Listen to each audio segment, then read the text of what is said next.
Hi guys! Ayan, since kakaligo ko lang, halata naman sa hair. So ayan, ang dami nang nagko-comment at ang dami na talagang bumabati ng congratulations since na-release na natin ang sunscreen ni Adorn. Ito po is premium sunscreen ni Adorn, SPF tested and FDA approved siya guys. So ayan, nakakatuwa lang kasi sobrang dami nag-intay nito. Almost 1 year ata tayong nagpaplano. So, ayan, finally guys, andito na siya. May box kasi to guys, pero ito kasi yung ginagamit ko na noon at noon pa. So, ayan, after nating intayin yung mga papers ni Adorn, premium sunscreen, finally, andito na siya.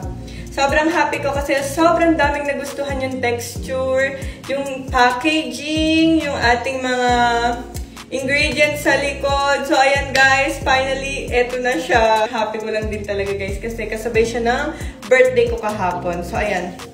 Since kakaligo ko lang, of course, lagi tayo mag-apply ng sunscreen everyday guys. Everyday as in, dahil alam niyo naman kung gaano kainit. So, kailangan nating mag-apply ng sunscreen. And then, nakakatuwa lang kasi ini-endorse ko na siya ngayon. Kinikilig ako na ewan. So, ayan, dahil nga may sunscreen na tayo, makikita nyo kung gaano kaganda consistency nito, kung gaano siya kabilis i-apply, dahil ang bilis ma-absorb ng balat, ang bilis ma-absorb ng skin, na white cast, non-greasy, and super lightweight lang sa pakiramdam pag nag-a-apply tayo sa face. So, ayan guys, don't forget, lagyan yung leeg at buong mukha. Diba?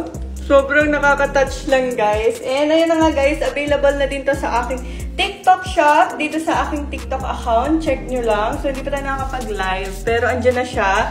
May mga nakalagay na dyan sa aking TikTok shop. For only 188 pesos, guys. Paraan ka na ng premium sunscreen with SPF 50 PA+++. Ayan, guys. Sobrang nakakatuwa lang kasi finally, Diyos ko, naipakita ko na rin sa inyo after ilang months, ilang days, ilang hours. So, ayan na nga guys. After ko mag-apply, syempre mag-aayos na ako. At excited na ako sa mga feedback nyo guys.